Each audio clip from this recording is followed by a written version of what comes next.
Hello, how are you? I'm good, thank you. Мурдакы сабагыбызда менде бар, сенде бар, анда бар, бизде бар, аларда бар дегенди үйрөнгөнбүз, Бүгүнкү сабагыбызда болсо менде жок дегенди үйрөнөбүз. Анда мына менде жок, сенде же сизде жок, анда жок, булар. Анан бизде жок дегенди мындан кийин жазам, азыр доскада орун калган жок, Демек, менде жок дегенди айтыш үчүн бизге to do деген, жасоо, аткаруу деген этиш бар. Ошол этиш жардамчы этиш жардам берет экен, Бул жерде өзүңөр көргөндөй I have десек, менде бар деген болот эле, А менде жок деш үчүн do менен not to коюшубуз керек экен I'дан кийин.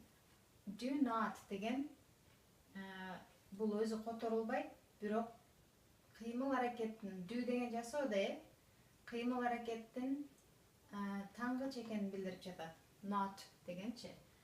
Do not have. Демек бул have деген кыймыл аракетте менде бар. Кыймыл аракет бир нерсе болуу, бир нерсеси болуу.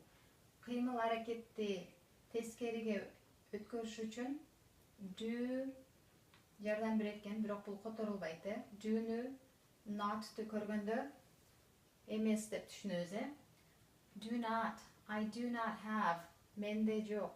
I do not have. I do not have, менде жок. Сенде же сизде жок болсо, дагы do not-ту коебуз, You do not have. Сизде жок, you do not have. Сенде жок, you do not have. He деген ал, эркек адам. Анда жок деш үчүн do'га es кошот экенбиз. Does деп окулат, бул. He does not have. Анда жок. She да дагы ошондой es кошулат экен do'га. She does not have.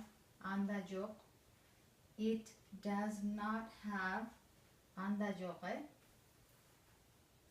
Do not дегенди кыскартып койсок болот экен. Бул жерде o турат го, ошол o'ун түшүрүп туруп апостроф деп коет. Бул апострофту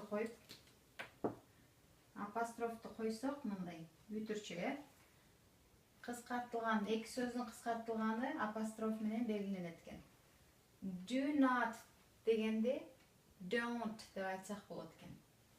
I don't have, you don't have, he doesn't have.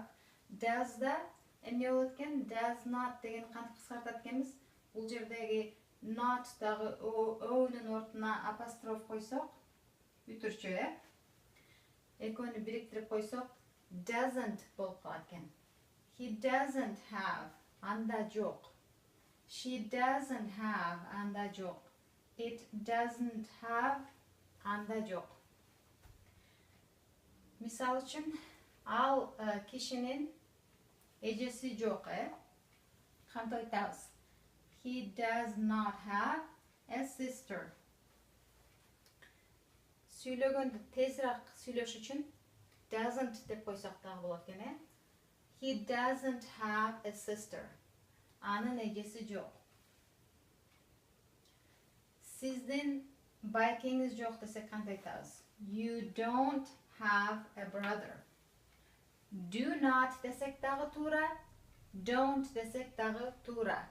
Бул кыймыл аракетти тескериге айландырыш үчүн эмнени колдонуп экенбиз? Do not-ту колдонуп экенбиз.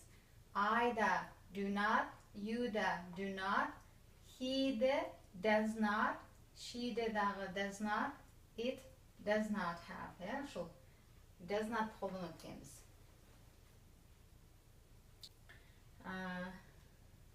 Бул to do деген, жасоо деген жардамчы этишти дагы келечектеги сабагыбызда көбүрөөк түшүндүрүп берем, себеби to do деген этиш кыймыл аракет, баардык кыймыл аракеттерде, мисалы үчүн мен мектепке бардым десек, сен мектепке бардыңбы дегенди суроого айландырыш үчүн дагы жардам берет экен. кыймыл аракеттин бардыгын суроого же таңышырга өткөргөндө to do жардам берет экен. Ошону дагы алдыңкы кийинки сабактарда кеңири түшүндүрүп берем. Бирок бүгүнкү сабагыбызда менде бар дегенди үйрөндүк. Менде жок дегенди үйрөнүш үчүн колдонуп жатабыз бүгүн, Кыскача азыр түшүндүрүп кетип баратам, дагы эмкиде көбүрөөк түшүндүрүп берем, Экинчисинде болсо we бизде жок деген кандай? We do not have. Силерде жок. You do not have. Аларда жок. They do not have. Аларда жок. Жазабыз. They do not have. Демек бизде жок дегенде үчүн эме дейкенбиз? We do not have. Силерде жок. You do not have. Аларда жок. They do not have. Мисал үчүн үй бүлө, family. Айтайлы, биздин үй бүлөбүз жок. We do not have үй бүлө, a family. We do not have a family. Биздин үй бүлөбүз жок. We do not have a family. Мисал үчүн, you do not have силердин эмнеңер жок. You do not have балдарыңар. Children, You do not have children. Силердин балдарыңар жок болуп калат экен, Качан гана do not'ты көргөндө эмне деш керек экен? Демек кайсыл бир этиш тескеринче болот экен. Have деген бирөөдө бар болуу болсо, демек жок болуу деген түшүндүрөт экен. Менде жок. Демек you do not have children дегенде силердин балдарыңар жок болот экен, Демек have деген кыймыл аракетти билдирген этишти тескериге өткөрүш үчүн do not'ты коет экенбиз, бул жерге. You менен have'дин ортосуна коет экенбиз. Дагы бир сүйлөм түзөйлү, анан ошо менен сабагыбызды бүтүрөбүз, Акыркы сүйлөм, мисал үчүн, биздин чоң аталарыбыз жок, кантип айтабыз? We do not have